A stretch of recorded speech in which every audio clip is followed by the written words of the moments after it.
Okay, you guys, could you clear the track so we can go by? Thank you. By the way, don't you have to worry about Jay. He's not coming. Now I switch on the steering, the brakes, and the throttle. Chen, can you check on this ladder code? When you stop, let me know.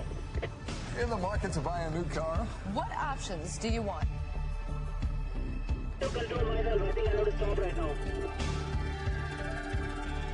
They've come up with a new option, one that leaves the driving to the car.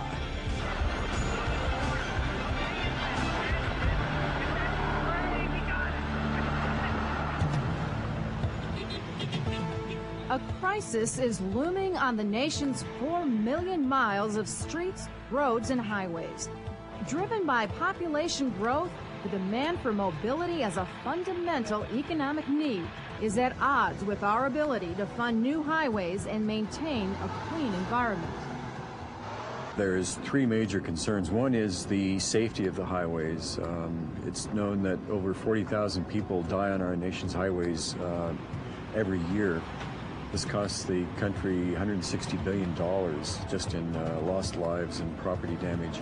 Second is the congestion. 79% of the nation's interstate highways during peak hours are now congested. And thirdly, there's the problem of environment.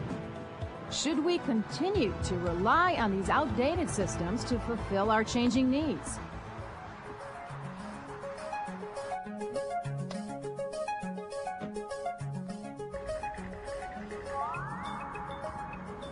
The National Automated Highway System Consortium brings hope. NAHSC is a diverse team of companies, government, and universities at the helm of a breakthrough in transportation technology. The challenge? To plan the system so the technology saves lives, time, money, and the environment. People are often curious about what an automated highway system is and how it would work. I normally describe it to them in terms of an automatic or electronic chauffeur. Take control. Take control. On the road. Take control. I'm going out there, automated drive in the road. Take control. On an automated highway facility, you as the driver would drive to the entrance ramp in much the way you drive to the entrance ramp of a toll road today. And at that point, the control would be handed over to the automatic system, which would then do the driving for you. And when you reach your exit point, then you would resume control and continue driving until you got to your destination.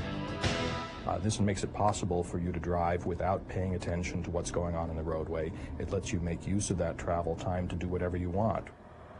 Buses and trucks also could be equipped to use the AHS lanes.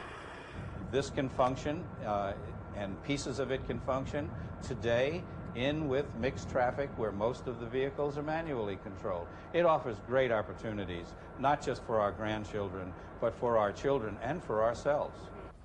The consortium participants are showing how it can be done at Demo 97. Demo 97 is a congressionally mandated proof of technical feasibility demonstration. Really, it's our chance to show the world what intelligent vehicles and highways are all about, and it'll happen this August in San Diego. Put the key in, but yeah, here we are. Both Dean and I are driving with no hands. We're coming up to this obstacle up here, but this is pretty cool. I wonder what the other traffic thinks. All right, it sees the barrels and is swerving. And we're around it. No hands. The consortium calls them scenarios. These scenarios demonstrate the technical feasibility of various types of automated highway technologies and how they will increase safety and decrease traffic congestion. We'll be showing platoons of vehicles. That's several vehicles spaced closely together. That'll show us some increased capacity options on the highway. We'll be showing a free agent scenario where we have an automated vehicle mixed with manual traffic. That shows how we could incrementally deploy these vehicles in the very near term. We'll also be showing transit vehicles, buses, how they can be automated, along with a number of other features and functions of an automated highway. For example, the technology the consortium is demonstrating includes adaptive cruise control, which senses vehicles ahead and alters speeds accordingly. This is done through the use of different types of sensors. Collision avoidance, which detects obstacles and other vehicles in the road and safely adjusts the course for a single vehicle or a platoon. Cars can communicate driving information through a combination of sensors and communication signals.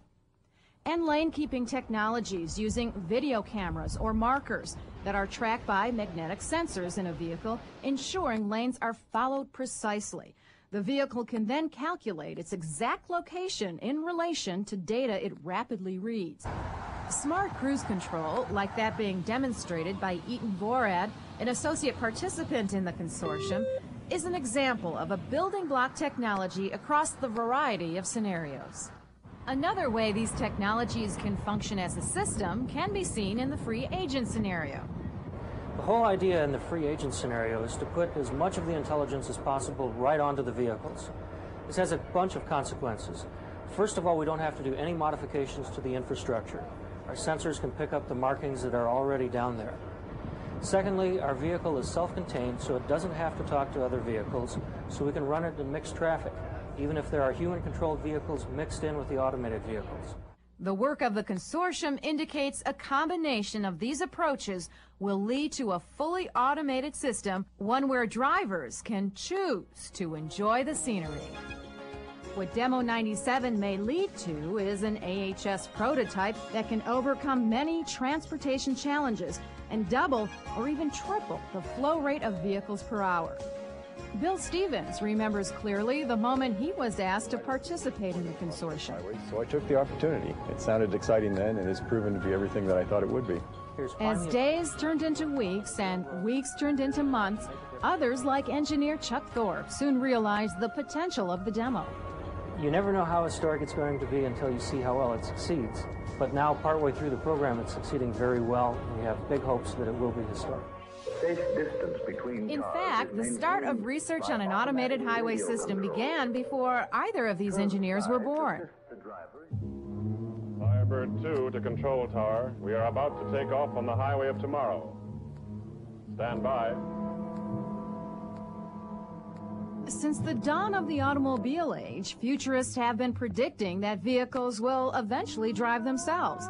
And you needn't be a design engineer to envision its potential. Well done, Firebird 2. You're now under automatic control. Hands-off steering.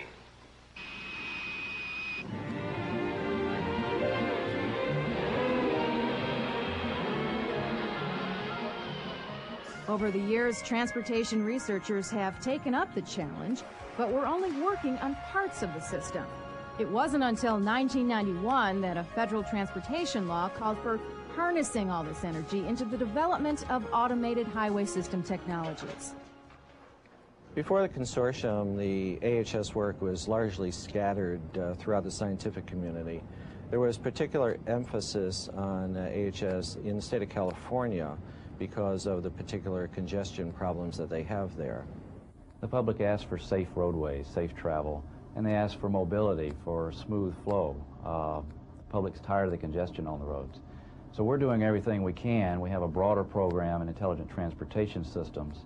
And one aspect of that program is looking at what can you do with vehicle control, with computers, sensors, communication, so that the vehicles operate better to help the driver operate the vehicle for safer travel, for smoother travel. So what drivers will experience on the roads and highways of the future and in their cars is a progressive deployment of automated highway system technologies.